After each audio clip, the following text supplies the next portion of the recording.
नमस्कार। राष्ट्रीय सुरक्षा के छात्रों और विश्लेषकों, इस विशेष इंटेलिजेंस ब्रीफिंग में स्वागत है। आज का हमारा यह विश्लेषण पंजाब में हुए हालिया 2026 के धमाकों की गहराई से जांच करेगा।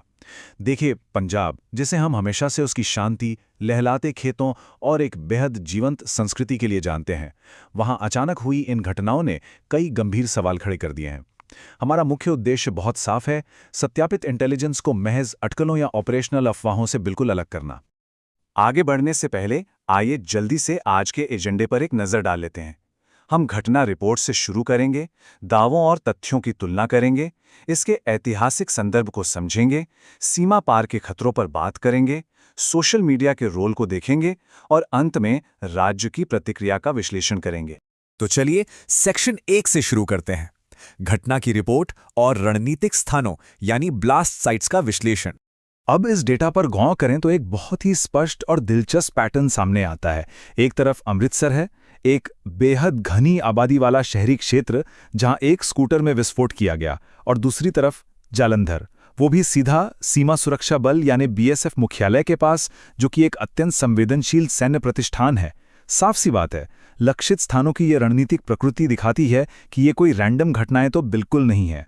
जब ऐसे धमाके होते हैं तो समय और जगह, ये दोनों महज इत्तेफाक नहीं होते। इन रणनीतिक स्थानों का चुनाव और घटना का संदिग्ध समय बहुत मजबूती से इशारा करता है कि ये एक सुनियोजित ऑपरेशनल टारगेटिंग थी। इसके पीछे जो सामरिक गणना की गई है, उसकी तुरंत विश्लेषणात्मक जांच होनी चाहिए। ये धमाके महज डराने का प्रयास नहीं है, बल्कि ये सुरक्षा तंत्र के रिस्पॉन्स टाइम को तौलने का एक तरीका भी हो सकते हैं।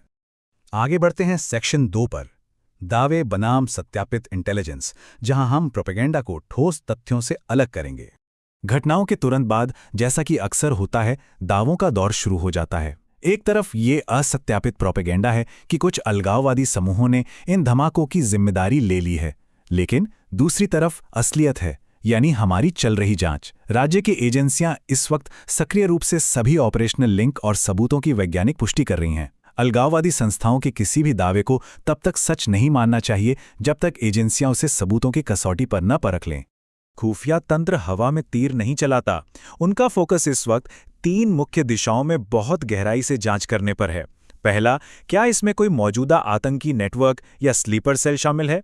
दूसरा, क्या सीमा पार से कोई मदद मिल रही है?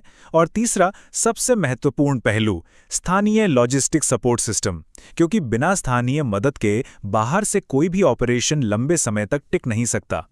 यह हमें लाता है सेक्शन 3 पर, ऐतिहासिक संदर्भ और अलगाववादी आंदोलन, ताकि इसके वैचारिक ढांचे को समझा जा सके। किसी भी वर्तमान खतरे का सटीक आकलन करने के लिए हमें इतिहास के पन्ने पलटने ही पड़ते हैं। खालिस्तान आंदोलन मूल रूप से पंजाब क्षेत्र के भीतर एक स्वतंत्र राज्य स्थापित करने का एक ऐतिहासिक अलगाववादी प्रयास था। आज हम जो कुछ भी देख रहे हैं, उसकी वैचारिक नींव इसी आंदोलन से जुड़ी हुई है, जिसने पहले भी इस क्षेत्र में भारी अस्थिरता पैदा की थी। इस टाइमलाइन को देखिए। 1980 का दशक, भयंकर हिंसा और चरम अलगाववादी विद्रोह का दौर था। फिर एक लंबा सफर तय करके 1990 से 2010 के बीच एक क्षेत्र ने धीरे धीरे स्थिरता और राज्य के नियंत्रण की बहाली देखी, और अब 2026 में अचानक ये धमाके और सुरक्षा का हाई अलर्ट। ये पूरा प्रक्षेप वक्र, भयंकर हिंसा से शांति और फिर वापस इस तरह की घटनाएं, ये वर्तमान सुरक्षा ढांचे को समझने के लिए एक बेहद जरूरी संदर्भ देता है। अब आते हैं सेक्शन 4 पर, सीमा पार खतरे की गतिशीलता। आइए बाहरी अस्थिरता के प्रयासों का मूल्यांकन करते हैं। जब भी कोई बाहरी ताकत किसी क्षेत्र को अस्थिर करना चाहती है, तो उसकी एक तय प्लेबुक होती है, और वो इन 3 चरणों में काम करती है। पहला, स्थानीय या सक्रिय समूहों तक गुपचुप तरीके से फंडिंग पहुंचाना। दूसरा, उस पैसे से आंतरिक संघर्ष पैदा करना और आम नागरिकों में खौफ भरना।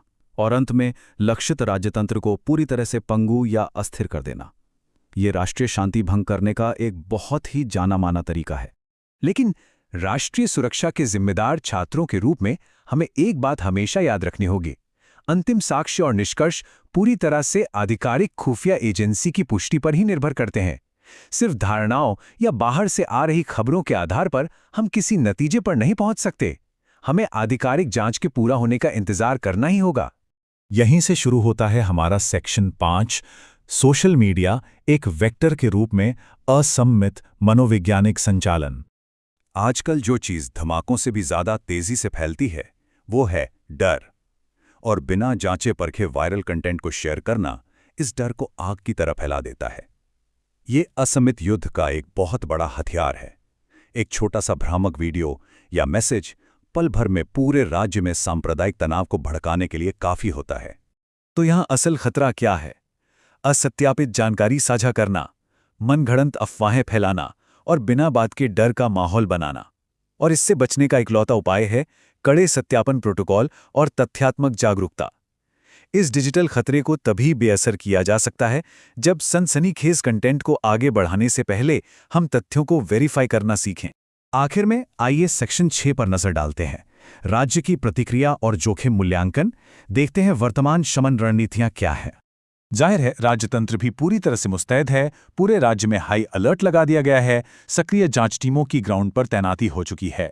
संवेदनशील जगहों पर शारीरिक निगरानी यानी फिजिकल सर्वेलेंस काफी बढ़ गई है। इसके साथ ही सीमा सुरक्षा उपायों को बेहद सख्त कर दिया गया है और अलग अलग एजेंसियों के बीच खुफिया जानकारी साझा करने का एक बहुत ही व्यापक प्रोटोकॉल शुरू हो चुका है। अगर हम आज के इस पूरे सिनेरियो की बैलेंस शीट बनाएं तो हमारे पास राज्य की मजबूत संपत्तियां हैं, जैसे भारी पुलिस उपस्थिति और सक्रिय इंटेलिजेंस। लेकिन हमारी प्राथमिक कमजोरियां कहां हैं? हमारी कमजोरियां हैं इन छिटपुट घटनाओं के बाद पैदा होने वाली अनावश्यक घबराहट और सोशल मीडिया पर अफवाहों का बेकाबू होना। फिजिकल सिक्योरिटी भले ही कितनी भी टाइट हो, मनोवैज्ञानिक मोर्चे पर लड़ाई अभी भी बाकी है।